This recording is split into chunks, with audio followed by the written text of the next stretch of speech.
So for the past 31 years, we have served this community. Our mission at Habitat for Humanity is seeking to put God's love into action. We bring people together to build homes, communities, and hope.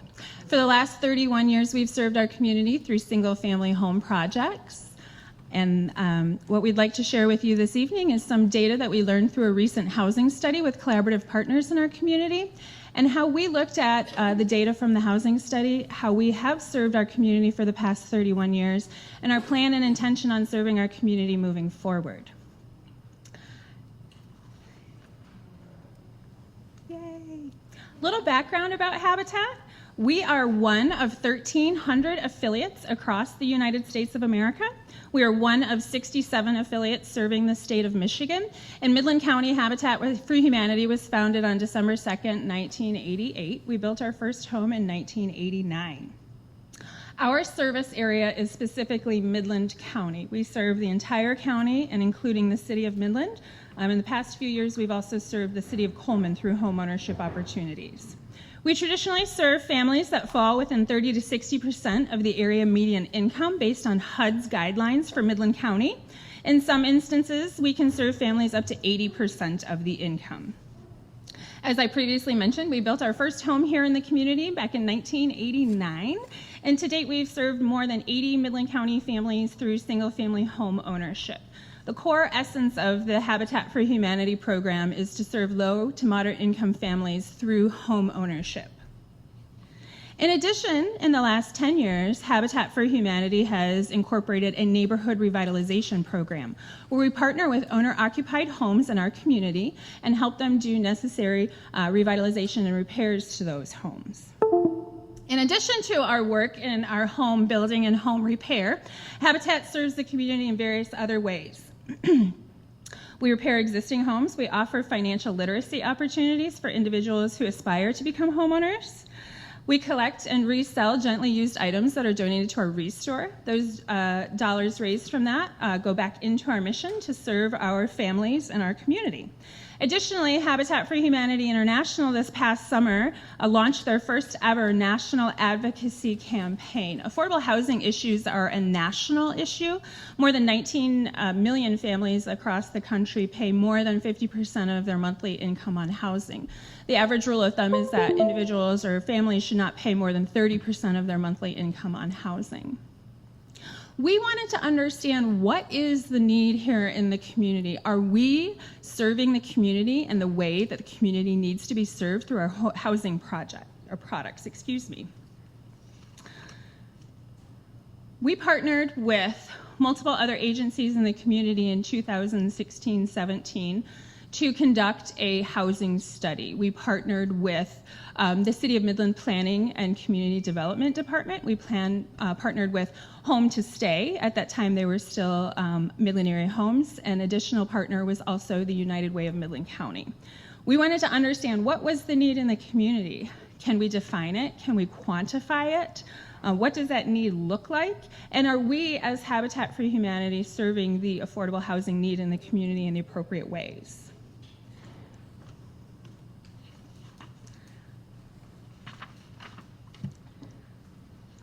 If you haven't had an opportunity to read our housing study, I would highly encourage you to do so. There is a lot of very valuable information in that study.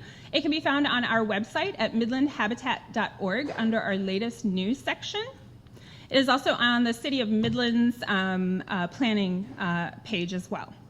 Some key findings from the housing study. 3,200 households in our community earn less than $20,000 a year. Of that 3,200, about 80% live here in the city of Midland. When you earn less than $20,000 a year, it's difficult to afford safety and affordable housing anywhere. If we follow the 30% rule of thumb, those individuals are not able to pay more than $500 to $600 a month on housing opportunities here in our community. From that information, we also know that Midland lacks roughly 1,000 units of affordable housing. Low incomes will struggle to afford housing no matter where they are. And we know that the private marketplace cannot be the only, they cannot adequately serve those individuals. Midland is an aging suburban. community. Housing preferences are evolving. We're a vastly single-family home community. Newer housing is a benefit to our community, as well as the energy-efficient products that we provide. Midland housing choices need to adapt to be able to serve those individuals that struggle to afford housing. Additional key findings in the housing study laid out the demographic of the need in our community. We are an equal housing opportunity provider. We follow the Fair Housing Guidelines. The key finding really indicated that the two major demographics in our community are elderly women living alone and single mothers with children. And if we as a community, not just Habitat, but we as a community were to address those demographics, we would take care of half of the affordable housing need in our community. So you might be asking yourself, how will we serve the community? Being that the housing study indicated that Midland has a lot of single-family housing option, there's really not a need for additional single-family homes to be built in this community. We actually, and I as well, struggled with how we were going to approach serving the need in the community that the data from the housing study had provided us. We thought very long and hard about how we were going to continue to serve this community after a 31-year history. So we, as a board of directors and an organization, have decided that throughout the next 3 to 5 years, in the city of Midland specifically, we're going to focus on building multifamily housing opportunities. We will always maintain our home ownership, but this is enabling us to serve more families on a single piece of property. We're going to increase our economies of scale and serve where the data says the need is most. We are conceptualizing our first multifamily project, and we hope to break ground sometime in this 2020 year. We have some renderings of what those properties will look like, and as soon as we can get the screen fixed, we'll show that to you as well.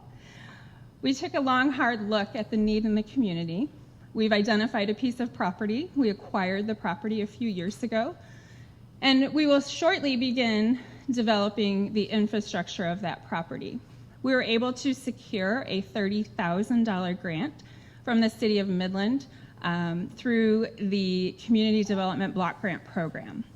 Now, while we continue to piece together the financing and the funding opportunities to build the units themselves, with the acquisition of those dollars, the granting of those dollars, we actually have to spend those down prior to June 1. Otherwise, we will lose those dollars. So we're going to begin in the next few weeks to months in developing the infrastructure of the property itself.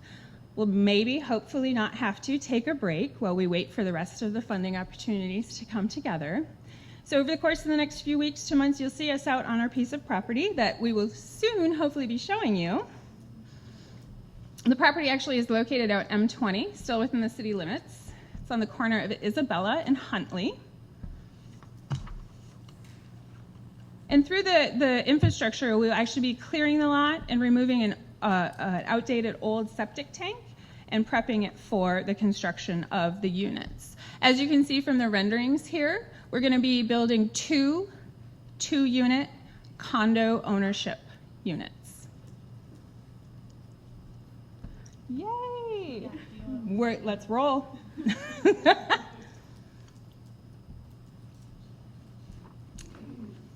we go to the property slide? Yeah, keep going.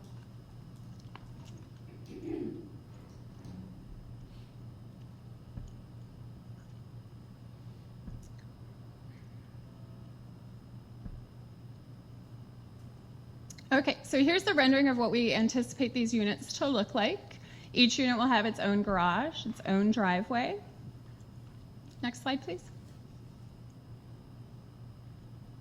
This is the property location itself. As you can see from the picture down below, there are some trees that need to be removed for the construction and development of these units. We do want to maintain as much of the trees and vegetation on the property as we possibly can. We don't want to come in and completely clear it out. But as I previously mentioned, you'll see us doing the necessary work to get the site prepped. Again, we have to spend those dollars by June 1 or we lose those. Those are federal dollars coming into the City of Midland and being granted out to various different nonprofit organizations. We feel that the multifamily housing benefits will allow us to serve more families per square foot of property. It will enable and allow us to build housing at an overall lower cost per unit, enabling us to serve individuals at the lower income levels for qualification. There'll be less maintenance for our homeowners and an improved sense of community for homeowners in the neighborhood. With developing condo units like this, there will be a homeowners association. We have drafted the bylaws for that homeowners association. We took special care on the main issues that you might incur when living in a unit such as this.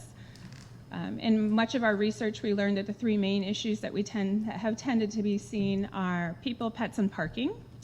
So we went to great lengths to research what other affiliates are doing across the country, how they're taking those items into consideration. Going back to our mission, we're here to build homes, communities, and hope. And we want this to be a community in which these neighbors can live and coexist in a very thoughtful, meaningful way. And we're hoping that the Homeowners Association will help maintain that. Habitat has kept a place for us to sit on the Homeowners Association to help guide and educate the homeowners through the process. And at a given time, if we feel that we need to back off, we will back off. But we'll also be there to help, again, educate and guide those homeowners through this process. We feel that the multifamily housing units that we're proposing are easy to blend into the existing architectural style of the community and the surrounding neighbors. Even more important, these homes will additionally provide increased tax revenue for the community. Our homeowners do pay an affordable mortgage, and they do pay property taxes for their units. Occupants will be our partner families. They'll go through a selection process. All of our homeowners that we partner with, whether we build a single-family home or a multifamily home, they have to be qualified based on Habitat standards. They have to have a need, they have to have an ability to pay, and a willingness to partner. No one of those three are more important than the other. All three need to come together for a perfect, ideal relationship amongst all. We are in this partnership for the next 30 years and beyond. We want to show the community the value that these homes will provide. They make monthly mortgage payments to Habitat. We utilize those mortgage payments to reinvest in our community and build more homes for more families. So if we were to partner with you and your family and build you a safe, decent, affordable home, you paying your mortgage payment would enable us, like all of our other mortgages do, to build more homes for more families in this community. In addition to that, one of the great things about the Habitat program is our families are required to provide sweat equity on their homes. We require 250 hours of sweat equity per adult living in the home. That sweat equity is direct construction on their home, as well as prior to groundbreaking, we do roughly about 50 hours of financial education and financial management for those homeowners. We teach them how to be a good neighbor. We teach them home maintenance classes. We teach them everything that homeowners learn along the way. We want to prepare them and set them up for success in our community and in our programs. So the timeline, as I've previously mentioned and alluded to, site prep will begin early spring within the next few weeks to months. We'll be clearing the lots, removing the old septic system. We hope to break ground in 2020 on the direct construction of those units. As I previously mentioned, the funding for the site prep is through Community Development Block Grant. Those are federal dollars coming into our community and serving our neighbors. We are today launching a capital campaign, which we're calling Build It Forward. And construction will begin as soon as we have enough money to begin building those units.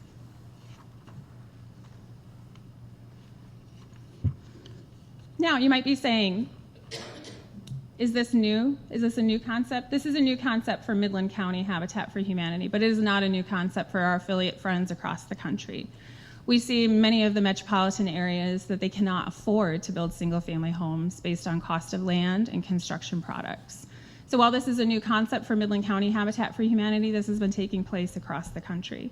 And we did spend a lot of time, energy, and effort over the course of the last 3 years researching what other affiliates are doing, how they're doing it, what they know now that they didn't know when they started, so that we could learn from those opportunities and serve our community in the best way possible. At the end of the day, yes, over the course of the next 3 to 5 years, you'll be seeing us largely focusing on multifamily opportunities here in the city of Midland. But that does not mean we're going to abandon the root of who we are in the single-family opportunities. We fully intend to continue to build single-family homes. We're going to be focusing on doing that in the county area. We have a strong partnership and relationship with the Greater Michigan Construction Academy, where they have built us 3 single-family homes over the course of the last 3 years. We'd love to maintain that partnership, educate those students in the skilled trades, and give them a hands-on opportunity here in our community. We'll just be focusing those efforts in the county versus the city. In addition to the multifamily housing here in the city, we will continue our neighborhood revitalization program. We aspire to serve 125 homeowners over the course of the next 3 to 5 years. On average, we invest roughly about $5,000 in our revitalization programs, addressing most critical needs first and safety needs first as well. Now, again, I can't emphasize enough, this is new to us. This does not mean we are abandoning our single-family home, and we will always maintain the ownership aspect. That is the essence and the core of who we are and what we do. So how can the community get involved in what we are doing? You can help us pay it forward as we build a strong foundation for our neighbors and a strong future. Consider supporting this cause. We're on the wrong slide. The benefits of homeownership. So help us pay it forward. We are launching, as I mentioned previously, our Build It Forward capital campaign. In an effort to serve our community, as I previously mentioned, in our single-family, multifamily, and neighborhood revitalization products, we would like to raise $2 million over the next 3 years to be able to do this for our community and serve our mission of homeownership in this community. There's multiple ways to get involved, whether it's donating items to our restore, donating your hard-earned money to support our mission in the community, volunteering your time in the construction, or helping us identify homeowners who are in need of safe and decent, affordable housing here in our community. At the end of the day, we believe that everyone deserves a decent place to live, an affordable, safe, energy-efficient place to call home.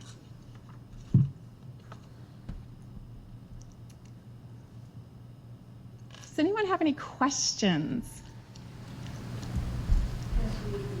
Yeah. You live next door to the property you're proposing to build it. Which way are these units going to be facing? Are they facing Huntley or are they facing M20? We're proposing them to face Huntley. So the driveways that you see will be coming off from Huntley. Okay. Mm-hmm. So that means the back of the homes will be facing our backyard, basically, correct? Correct. Okay, what about fencing? Is there going to be any kind of fencing along the backs of those homes or no? We have not considered it at this time. Okay. What is the lot variance from the backs of those houses to our lot? So I've been working with that. The variance off the back with multifamily changes is actually, you only have to be about 25 feet, but we're actually quite a bit farther than that. Okay. We usually, so when we do these, a lot of times, we have to fit the big budget also. So we're pushing them, the farther we go back, that means utilities run farther, the driveways run farther. So we're also trying to give them as much of the backyard as they can handle. Okay. So the entrances to these homes will be on Huntley, correct? Mm-hmm. Okay. Letter says the address is on this Bell Street. That's why. It is, yeah. Right now, it's address, we have to take it in and call, so it's two address down. Okay. And then they will be in city water, city sewer? Okay. And how successful is the whole process of a person going through the Habitat for Humanity? Have you had failures, a lot of, or are they pretty much, once they get the mortgages, and they're pretty successful with purchasing the home? They are. Unfortunately, we have had foreclosure instances. But when the mortgage regulations changed about a decade ago, Habitat was an unintended casualty of those regulations. And we have to qualify our families very similar to a conventional mortgage. We have to ensure that they're going to be able to afford these homes at the appraised value. And we also have to ensure that we are setting them up for success. We have to, like I mentioned, we have to follow the same regulations as qualifying them for a mortgage as any one of us would need to qualifying a mortgage going the conventional route. And have you chosen families to live in these units? Not yet, no. The application, So that's another process. that's another process. One thing that we have found in our history is that the families that we're serving, the ownership opportunity through Habitat, they're paying less than they were in rent. So we're freeing up some cash for them to reinvest in themselves and reinvest in their families. And I know you're and I'm sorry, but I'm hogging all the questions. That's okay. I'm glad you We came. have concerns, so. The grade of that property was built up by whom, I don't know, because we've only owned it for probably 4 years now. That happened before us. We were told that they brought in loads of dirt and built the property up. There's a problem with a little bit of water settling front, as you're looking at the property, front right hand. Standing water year round. So is that property going to be built up further than it So, already is? So here's, the first thing. I don't know if you have the answer, but it's. No, just a I question. think I'll be able to answer that. So, since we had that flood, what was it, 2 years ago, I think, everything that we do now has to have a topographical survey and has to go to the engineers, because their worry was when originally, people were drawing their surveys out in the watershed off, and they were just drawing a line, and they may not have actually followed that. Now, I actually have to do a topographical, I actually have to go 50 feet into every adjacent property and say exactly where that water's gonna flow to, so that I cannot push water onto your property.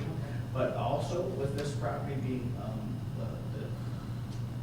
4 units, the 2 condos, will have water retention also, so there will be out front where there's water, we'll actually be draining any water that's coming from our property to that direction, so that we are not shedding water onto, diverting anything to other properties. Okay. I appreciate your information. Absolutely. I And thank if you. you ever have any other questions, you can contact me. Any other questions, thoughts, concerns? Yes. I have a couple of questions. How many units are you proposing here? For this development, we are proposing 2 units of 2.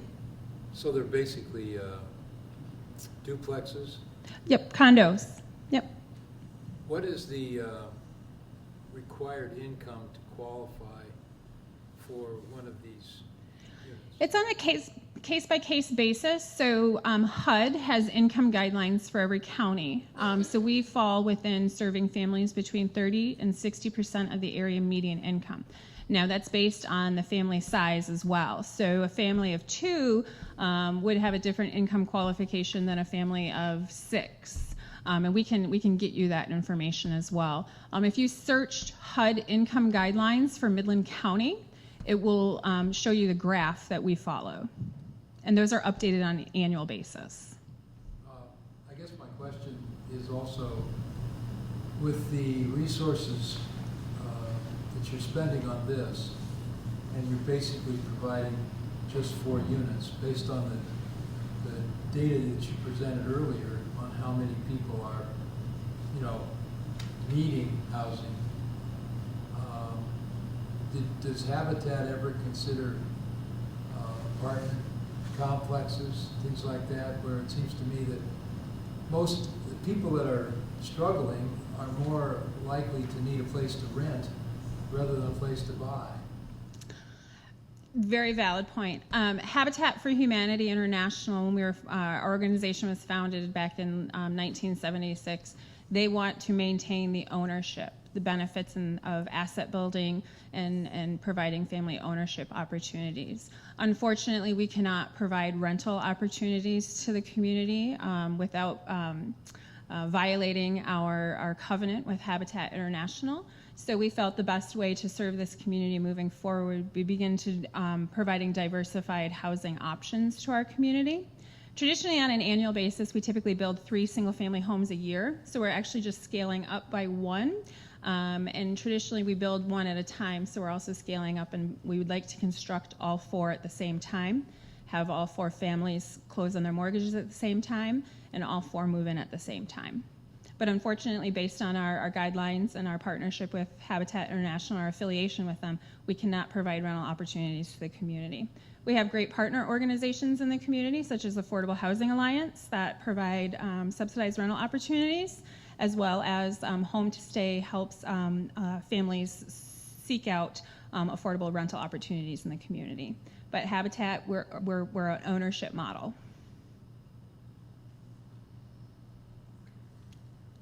Any other questions? Thoughts? Well, we appreciate you coming tonight. We invite you all up to come and take a look. We spent a lot of time, energy, and effort. We have floor plans for the units, as well as some renderings that we worked on with our partners at OHM. Myself, our team, and our board members will be around to answer any questions. We would invite you to come on out, support it, swing a hammer, volunteer your time, and welcome these individuals that are yet to be identified into the community, into the neighborhood, and help encourage them on their dreams and aspirations for home ownership. I think we can all realize the benefits of home ownership on individuals and families, and for us to continue serving this community for the next 31 years and beyond. We are not, again, we're not abandoning single-family homes, but we're following and listening to the data from the housing study and are producing a different style of housing product to continue to serve the need in our community. So again, thank you for your time this evening. Please feel free, come on up, look, touch, and we would love to answer any additional questions that you might have either tonight or sometime in the near future. So again, thank you and have a great night.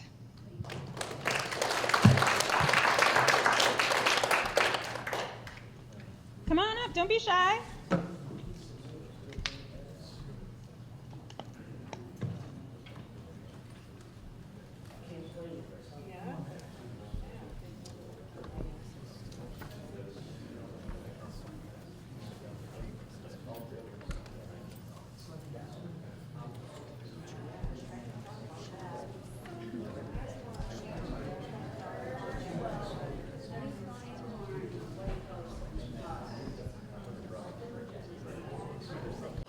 Okay, you're on camera now.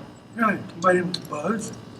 I'm here for Habitat for Humanity because my nephew and I are trying to qualify for a house. And I just think this is a very good place to start. So they've always been kind and nice to me.